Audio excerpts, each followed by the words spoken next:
This episode of the Disruption Lab is filmed in front of a live studio audience. Most people who see a broken system either accept it or complain about it. You did something weirder. You actually went and found the places that the system had already kind of given up, and you actually started, working inside them.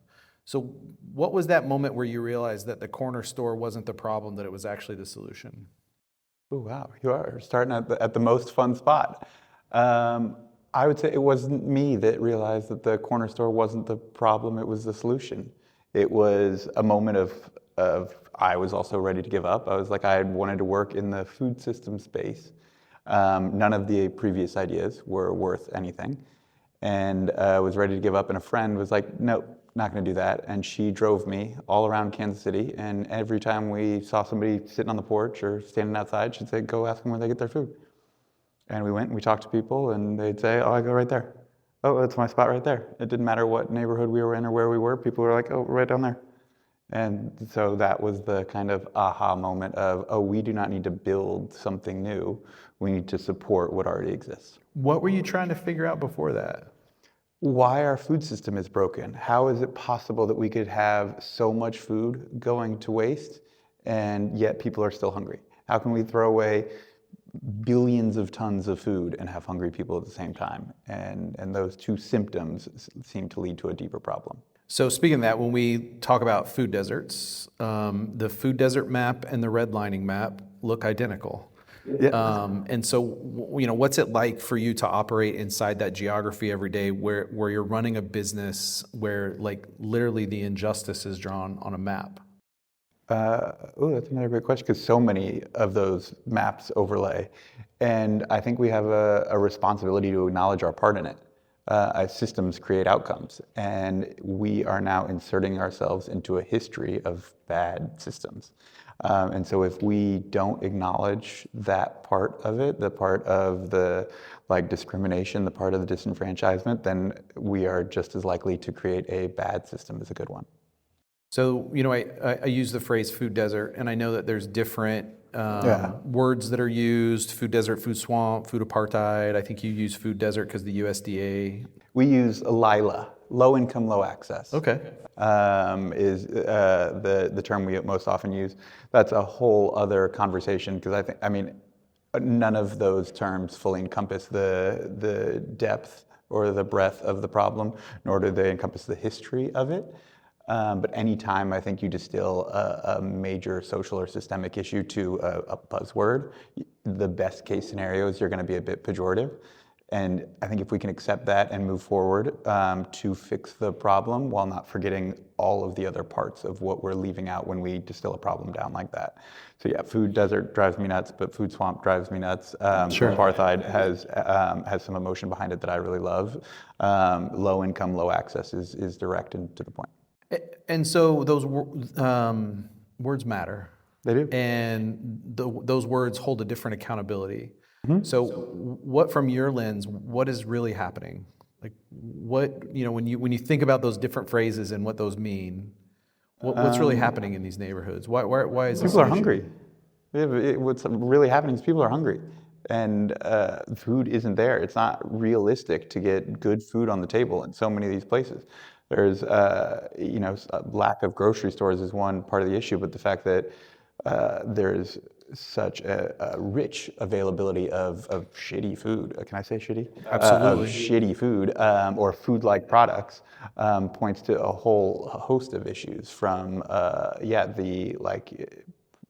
intentional discrimination to the disinvestment in different neighborhoods and communities, to a food system that has drifted away from real food at large. And so in order to participate in a place that you can eat really, really great food, you have to spend a ton of money.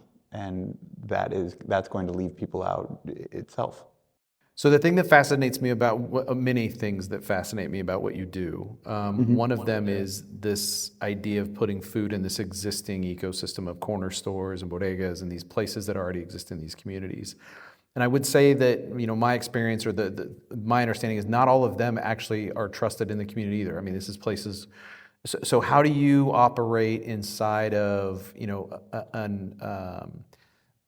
this ecosystem without feeling like it needs to be sanitized? I mean, how has that been to actually try to put healthy food into these corner stores and into these locations? Oof. I think there's a lot there with how to work within the system without sanitizing. I mean, systems are messy, things are messy, and to wait for perfection or to hold myself to some kind of high standard for whatever sanitization might look like, or what like a clean, brand new environment needs to be in order for it to sell healthy food, I don't think is really up to me. I want people to be able to eat, and people are eating shit food out of these environments already, and I think we can sit around and wait for perfection, or we can just start doing something and it can get better and better. I mean, if you look at even the coolers, the equipment we first used, I used a broken old plastic, not great piece of equipment that I had to spend a lot of time on YouTube figuring out how to get it to work again, and it wasn't very good. The equipment we use now in any of the stores is the best looking piece of equipment that's there. And so now maybe we have made that one corner of the corner store a little bit nicer. And as we continue to grow and expand, we can do each piece of it better. But that takes time and trust. And I think trust, well, it goes both ways. Somebody's got to trust first. And I think those of us in the power and position to change systems should be the ones to trust first. So, when we were talking about this before we got up here, we sit in kind of this society and culture kind of, part of the podcast world. And I think when this wouldn't be an honest conversation to talk about society and culture right now without talking about what's going on at the federal level. Yeah. And in particular, when they pulled back a lot of the federal support for the food programs, you saw this firsthand. You saw corner store volumes drop, immediately overnight when those things happened. So when those federal systems pull out of an ecosystem like that, what's the impact on the ground? Like, what is the impact that you saw on a day-to-day basis? People starve. People go hungry. People don't have enough. I mean, we got to eat every day.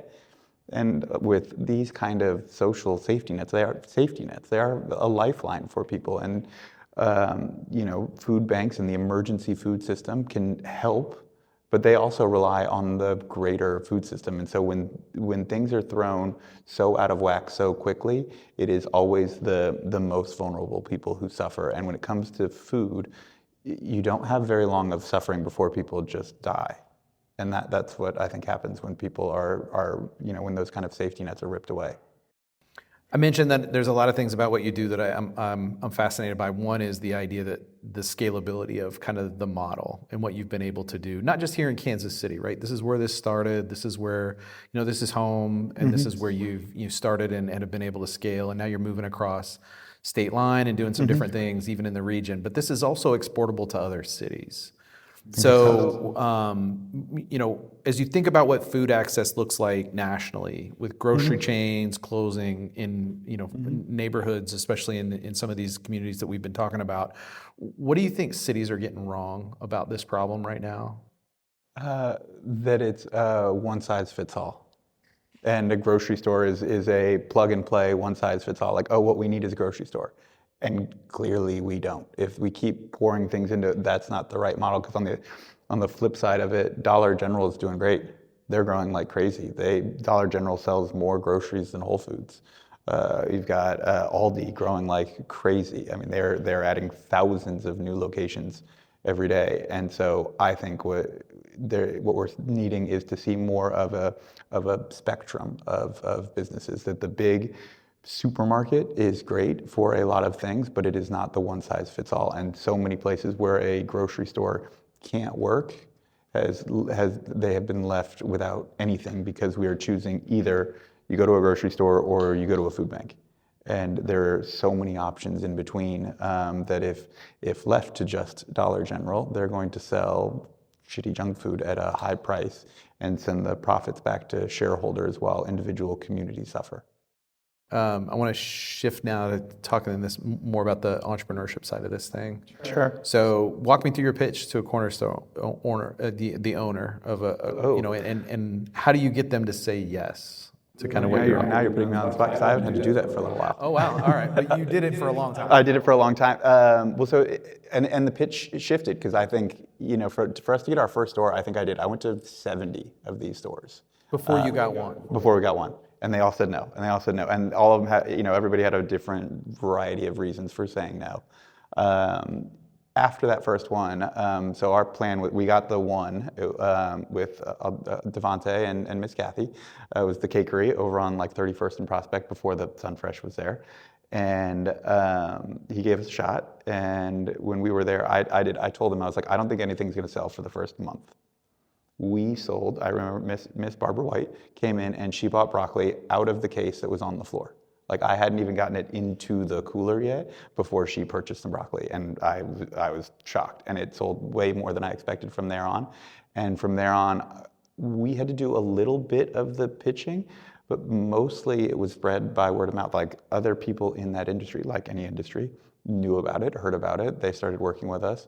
There was another store then, Mahfouz Azam, who was opening a store on 59th and Troost in the neighborhood, wanted it to have healthier options. And somebody in the neighborhood had heard about what we were doing and connected us, and we went there, and he was doing kind of like a neighborhood meeting and said, hey guys, I'm happy to sell fresh produce here. How do I do it? And I just kind of raised my hand and said, I'd like to help.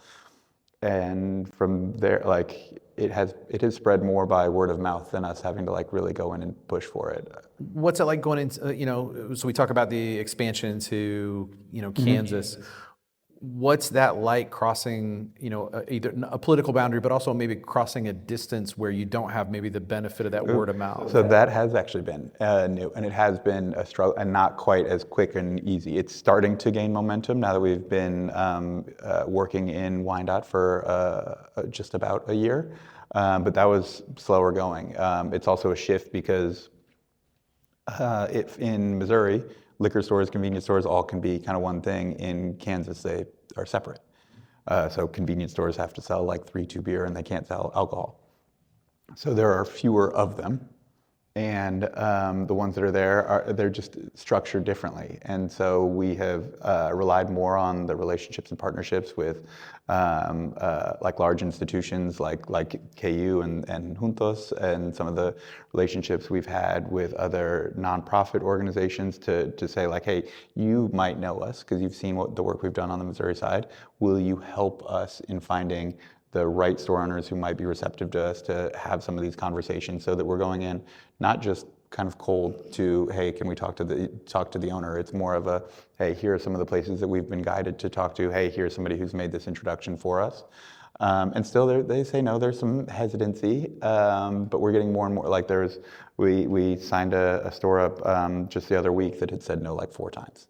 And then they called us and they were like, oh, actually, I didn't realize that this is who you are or what you do. Yeah, would love to be in part. And one of the others actually reached out to us, and he was so excited to get involved. So the stores get to keep a portion of the sales, so they get to make money on this too. He said he didn't want to do that. He wants to donate his portion back so that we can open a different location somewhere else. Really? Mm-hmm. That's fascinating.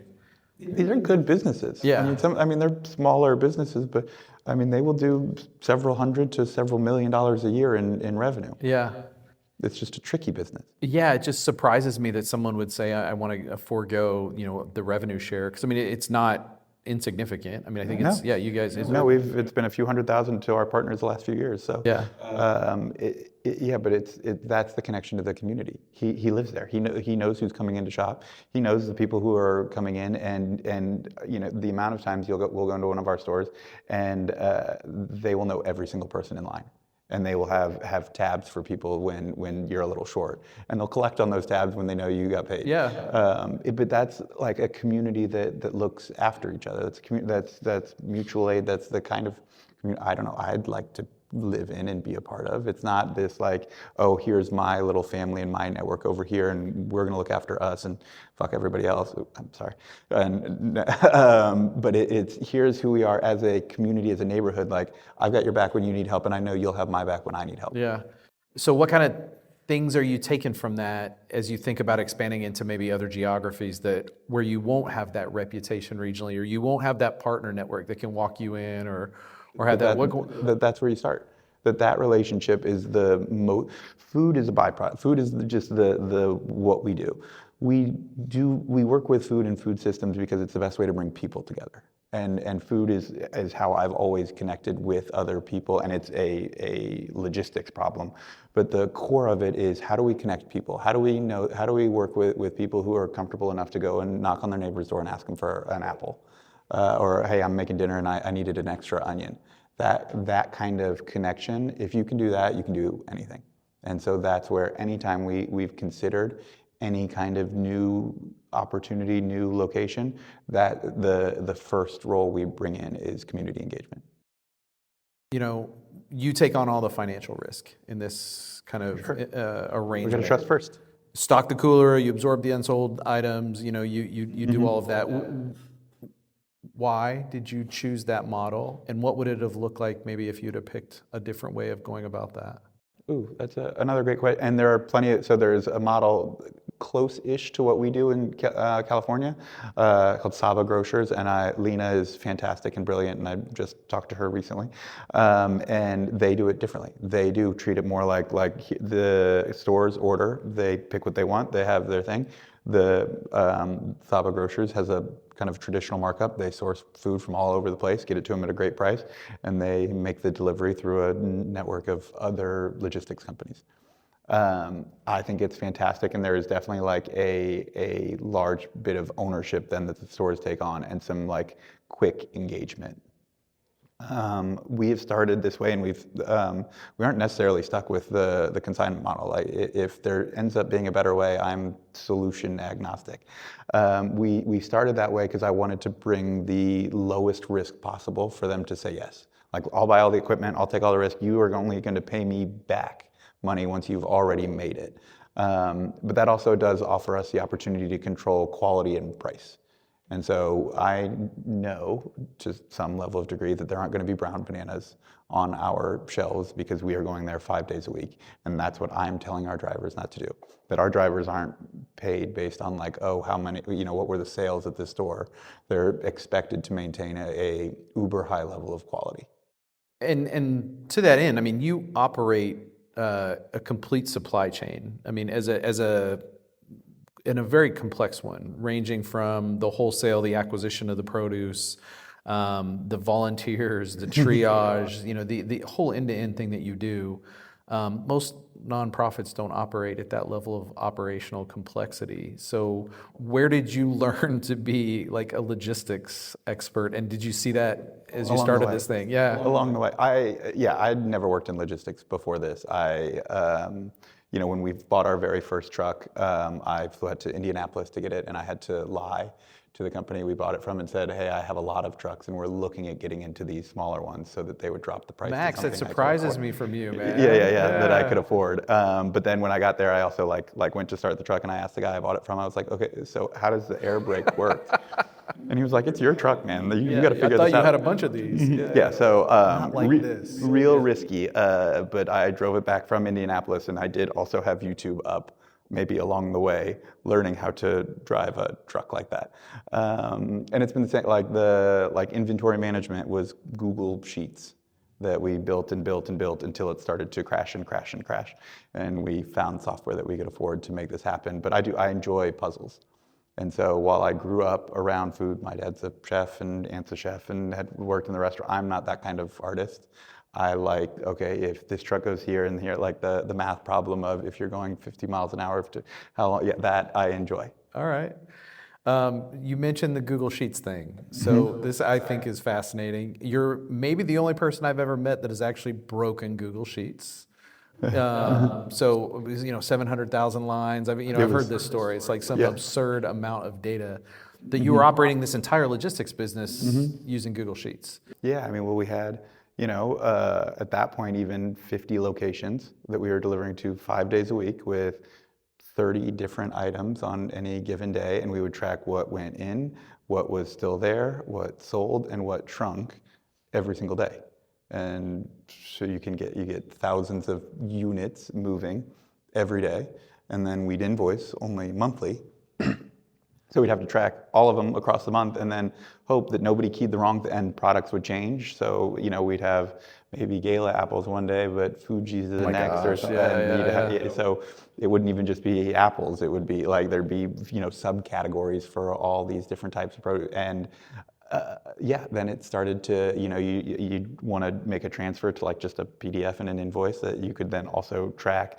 Because if over the course of the month we changed prices, so now I'd have apples, but they were 3 different types of apples at 3 different price points depending on what moment in time. There's a joke in here about apples to apples. Doesn't mean Yeah, the yeah, same thing to you, but don't say that because it's painful. But we did. I mean, we went out and looked at some of the like inventory management software, and like I reached out to some of the grocers around, and they told me what they use, and they were happy to make introductions, which again was fantastic. You ask, and people were happy to help. And we got like laughed at a few times, like where they're like, "Oh my God, we don't work with companies that do less than like 20 or 30 million a year in revenue." It's like, we don't do that yet. So it just didn't really exist. We got lucky in that I was complaining. He started this with saying, I didn't complain. I complain a lot. But I was complaining at a different event here in KC called C3KC with the Junior League, and about this Google spreadsheet problem. And this woman happened to sit next to me, and she was like, "Oh, that's what we do." She runs a software company that does inventory management, and they waived a lot of their fees and built us something custom. And life has been so much better ever since. Is that true? So what was the transition like? The transition was honestly not nearly as painful as I would have thought. Yeah, okay. I would be so worried everything was going to break. Same. And I was worried the whole way through, and I was nervous.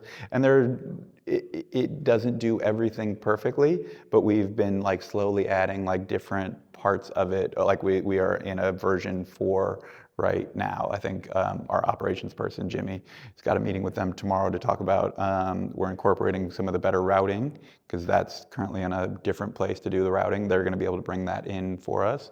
We're going to be able to incorporate, like we do, photos of the coolers so we can kind of check. So right now that's just in Google Photos, and that's a pain in the ass. They're going to be like incorporating that into this next round. The signatures will now be digital and into the next round.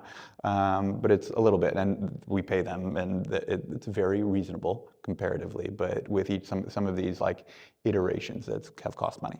So now, inventory management, you mentioned that earlier. It's very, I think, in the fresh produce business is tough. Just in general, if you're just looking at it as, is it worthy of a store and is it not? Mm-hmm. But you look at it, I think you've described 4 categories of, how you describe the intake and the distribution of produce. You're a puzzle guy. Mm-hmm. So my question is, how are you using data to help you? Like, describe those 4 categories, and how does all of this data help you manage that better? I mean, again, constantly, all the time, everything we can measure, we try and, we have 4 different categories. So just tier 1 is what goes out to these stores, and it's only about 10% of the donated food that comes in. We finish the rest of what we need for those stores, we pay for. And your tier 1 isn't tier 1 that you would see in a grocery store, is it? It is at or above that quality. Okay. Like if it's a tier 1, you would compare it to Whole Foods. Okay. Like I would stand on that any day of the week. Okay. Tier 2 is where it gets a little dicier, but it's our largest category. So that's about 60% of what comes in, and it's so large because we are so picky about tier 1. And anything that goes through tier 1 is sorted by volunteers, gets rechecked by staff. So we're making sure, again, that if it goes out to the stores, it is grocery store quality. Tier 2, we donate out. So we work with another 60 nonprofits that are picking up food from us 5 days a week. And that's all subcategories, again, into we want to make it really easy for them to come pick up.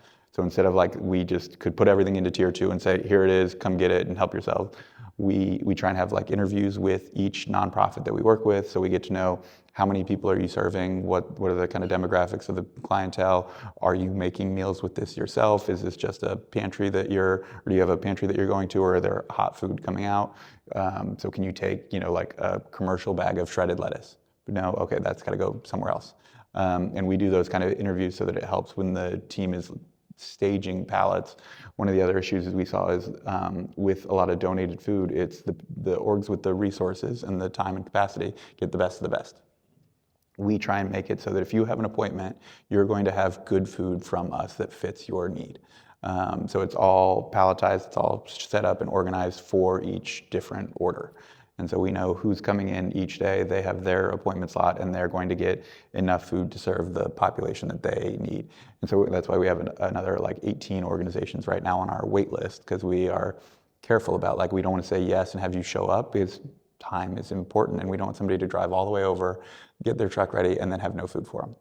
And so, yeah, that's our tier 2 process. Okay. But that is any food that would be perfectly good to eat, but just not something we would be proud to sell. Tier 3 starts to teeter on to, like, I don't know if I'd want to eat that anymore. And so we have animal farms. So we have pig farms, chicken farms, animal rehabilitation centers, things like that, that will come and get food from us to feed the animals. And then tier 4 is compost. And so that's anything else that really is too far gone. We separate out all of the packaging and we compost with one of the orgs that is in our building with us. How many stores are you at right now? 125. So you're 125 locations across the metro. Mm-hmm. Kansas and Missouri. Where you are providing access to fresh food that probably people wouldn't have access to. Plus another 60 with the nonprofits. So that's what I was going to ask. So with the nonprofits, with this ecosystem of people you're supporting in tier 2 and tier 3, you're a data guy. Like how much? What's the reach in terms of your impact? So I think we are double counting in some places, but we're working with some wonderful data scientist peoples. So we cover roughly 260 square miles, and in the areas that we serve, we are covering 67% of the people in those areas. That's incredible, man. We're happy about it. Yeah. We got better. We could do better. So, and I mentioned volunteers earlier, and you smiled. How many volunteers do you currently? We had, I think, just under 3,000 individual volunteers last year for 10 or 11,000 hours. It's a lot, man. I know Isabel does a great job. Yeah, I was going to say, what's it like managing that many volunteers? I just have to go out and say hi, and that wasn't really that didn't used to be the case though. So. No, it's new, and that's why, like, I'm so great. Like, none of this is possible without a team anymore. And for me, like, all of these ideas and things that I've been working on for the last 10 years now are really happening with the help of the team runs all of that, and I get to focus on some of these bigger and fun ideas where we're looking at, like, adding new markets. Like, we've been talking to Wichita and St. Louis. I'm working more on food as medicine, and wanting to look at, like, we have some produce prescription contracts with some of the hospitals now, and I'd love to get to medically tailored groceries, and I'd love to get to medically tailored meals in the future. But I'm also looking at the problems around, like how we are currently sourcing food works a lot like how most organizations source food. That's what we were talking about a little before this, where we rescued 1.7 million pounds of food last year, and I'm fairly proud of that. This year's goal was 3 million pounds, and we were like, yeah, we can do that. That should be no problem. But the issue is we are just sending our one truck over. It picks up what happens to be available in that 20-minute window, and then we leave. And while the food is free, every time I add more of those pickups, I have to raise more money for the trucks and the drivers and all of that. And at that, like, one wholesaler, for example, they were throwing away 16 million pounds of food. So barely scratching the surface of what's out there. And so now I'm looking at, like, well, everything we don't pick up, they pay to throw away. What if I just parked a semi-truck there all day and they paid us to take it? Because we reduce the overall tonnage so significantly, like I said, only 10 to 15% of what we bring in ends up going back out to compost. We could use the revenue that they would pay us to manage and grow the process and still have enough to cover the increased cost to get rid of it. But instead of just going to landfill, we'd be able to do it the right way and have it go to compost. So that's the math I'm working on now. That's the math you're mathing at this moment. I got to say, watching the growth of Kanbe's has been amazing. Watching your growth, I think, has been even more fascinating. I remember when you didn't want to do this. Yeah. And now listening to the scale and listening to some of the things you've done, it's great. I want to talk a little bit about that journey for you, the Yeah. personal leadership side and the personal insights you've gotten out of this thing. So one, I mean, you grew up in Brookside. You know, you've been operating now for a decade, you know, Yeah. East of Truce, and what's that experience been like for you in terms of, you know, what have you learned about yourself? What have you learned about kind of the communities that maybe you had a different impression of? I mean, I've learned that I don't know anything, and that you know, people are people and full of love, and they want to help each other. People want to help each other. People want to eat. People want to share food. They want to get to know each other, and want things to work. People want to be able to go home and have a nice meal with their family. They want to have a good roof over their head. They want to have a good job. They want to be able to send their kids to a good school. They want to be able to save a little so that they can retire one day, take vacations. But, you know, the hopes and dreams of people are the same kind of everywhere. What's been different for you as a leader? What have you learned about leadership? That I don't know anything. I think my leadership style has changed dramatically over the years. And I think most of the people that work with me now would be maybe surprised at my style from the past, where, you know, my experience in work prior to this was construction, oil and gas, and restaurants. Not the most friendly of environments. And that was a little bit of my style early on. I mean, I definitely was like quick, like, I don't know, there was a few people early on that, you know, showed up a little late, and I was like, yeah, you're done. And we'd just fire on the spot. Be like, yep, you clearly don't care, and you're not asking any kind of question about it. And it's grown to be more compassionate and understanding. We still hold very, very high standards, but I think how we communicate those earlier and often, and how we are helping people grow, I think is something that I'm really proud to see how the team has taken ownership and done so much better than I ever could. Do you think you were evaluating their commitment relative to yours? Probably. Mm-hmm. Which isn't the expectation, and it shouldn't be. My name's on the side of it. Yeah, it's I think tough for founders to let go of that, to assume that the people that work for them are ever going to care as much as they do, or they shouldn't. They shouldn't. And they to got accept other that. shit to do. Yeah. Mm-hmm. So we have a deal. We make a contract. They do certain things. I pay them, and I have certain expectations. What do you? Beyond that, I can't. I don't get to dictate any other part of their life. Yeah, no. What do you think people get wrong about food insecurity? What do you think is the misconception or the thing that you think, you know, if you were trying to correct people's perceptions about the work? I think that there are so many parts of it. I would say the one I get most often is that is the hardest to sit still on, is that, like, well, they don't want to eat that. And I'm like, who's they? What do you mean? Who are you talking about? Like, what do you know about who? And the, like, broad categorization that some of these impossible choices are choices. Like, when you're having to choose between, like, rent or food, or you're having to choose between medication or food, you're having to choose between your utilities or food. Those aren't choices. That's an impossible breakdown in a system.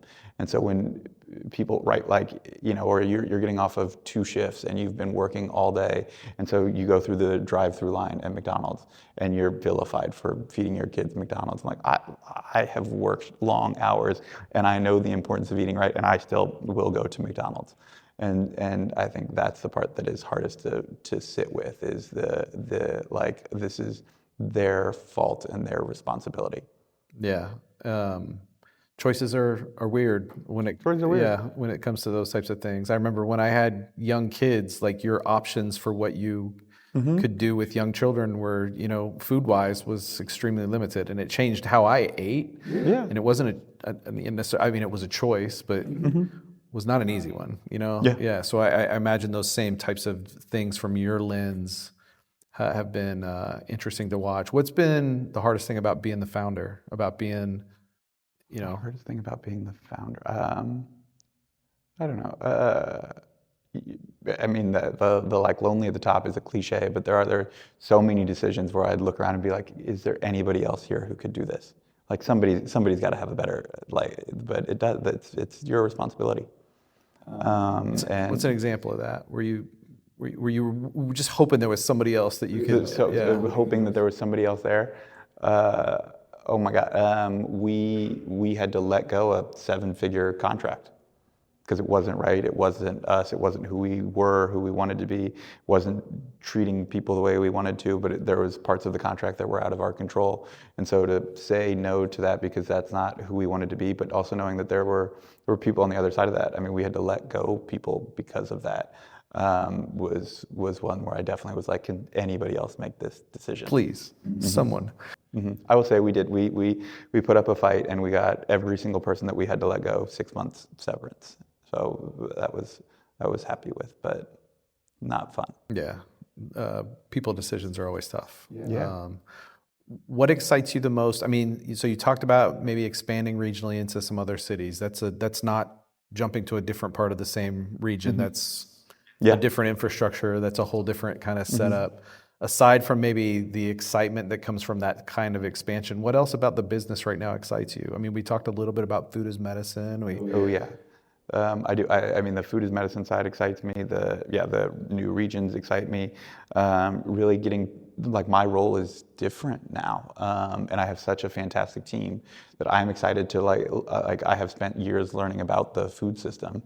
I am now a CEO, and I have to learn how to do that. I think you've always been the CEO, haven't you? No, but most of the time I was the truck driver or the guy who ordered the food or merchandising the food or taking the trash out or making sure the place was clean and organized or writing the grants or building the relationships or calling and hosting the volunteers. I don't actually do any of that. It's different when the title fits, isn't it? Yeah, it's different when I'm like, oh my God, I actually can't do that. For anybody on the staff, you can have as much food as you want. We have plenty, so it's part of the benefit. But like when I go back to like Raymond's portion of the warehouse, I'm not just going to grab something. Yes, could I? For sure. Would he ever care? No.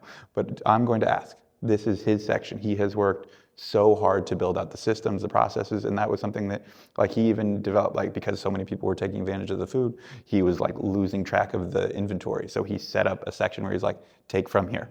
You can have as much as you want, but take from here. I'll keep it replenished. And so, but if I go into his area, I'm going to take from there. The trucks are all in my name, and again, anybody, like, we've had plenty of guys like move, and we have a bunch of moving trucks. They're refrigerated, but they work, and so we'll let people borrow the trucks and things like that if they need them. But if I'm going to do that, I'm also going to ask for permission because it is somebody else's portion of the business, and if I'm going to come into the area, I should treat it that way, that they're the boss and the owner of that space. And it's been really fun and exciting. Talk to me about food as medicine. Food as medicine.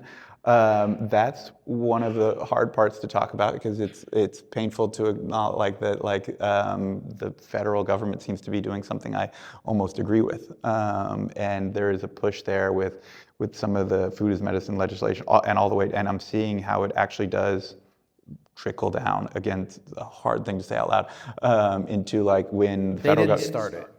Yeah, but them pushing it is now like Missouri has got an 1115 waiver on the ballot. And there are so many of these things that seem to be happening so much faster. Now, again, there's always a darker side to it. Like there's a huge $50 billion rural health transformation opportunity out there that is working with food as medicine in rural communities across the country. That $50 billion came days after they cut $60 billion from Medicaid.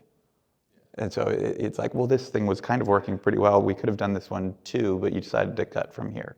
And now you get to launch this new thing that you get to claim ownership of. And we have to be like, okay, this is the new wave to ride, but it is happening fast. And between the USDA and the EPA and Health and Human Services, they are moving things in a quick way that I'm seeing, like, our hospital partners are jumping in and being really, I mean, they were great always, but the insurance companies are also being really, the payers are being great and interested in jumping in a way that, like, I think we can do it the right way. And my worry is we are also seeing the for-profit world jump in quickly too. And so everybody from, like Instacart to I think Facebook now has a home delivery and a food as medicine push, which again makes no sense. But the quality of those interventions has not been great from what we've been seeing around the country. But what they're really good at is navigating contracts and large, complex contracts with hospitals and insurance companies. And small nonprofits aren't as good at that, but I know I can make some really good meals. So that'll be the trick. You've become, I mean, I think you were before. I think you've definitely established yourself as a food systems expert. If you could redesign any element of how food is actually delivered or how food is actually the food system, Kanbe's aside, what would you pick and why? We're doing it. That's what we're doing. But aren't you addressing a problem that could, if the food system was redesigned and how it's delivered, how it's produced and delivered? Mm-hmm. Yeah, I do. I think we are missing this kind of secondary market. We have grocery stores on the one end that work well enough, and grocery stores made food more affordable and more available to 85% of the country, but they made it impossible for the other 15%. The emergency food network has tried to cover that gap for years, and it does its role really, really well. I think the next step really, I can say SNAP. I would love to see SNAP expanded. I'd also love to see, barriers removed in how people are able to access SNAP, because I think half of all the allocated SNAP dollars go unused, and part of that is because it's hard to sign up for SNAP. It's also hard to stay, and that's done on purpose. But there are organizations working on it. Like Emerald Leaf here in town is doing some really interesting work on that. I would continue to push that forward.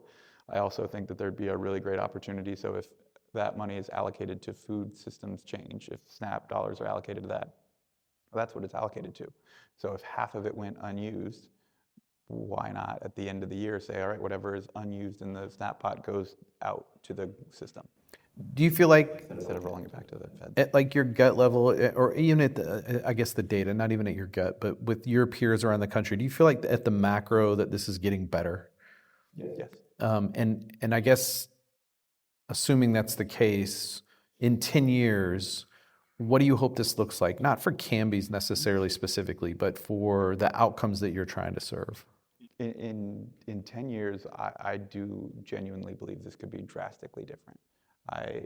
Now it could go the other way too. It's going to take work, but I genuinely believe that with the way technology is going, and inventory management is only getting better and better.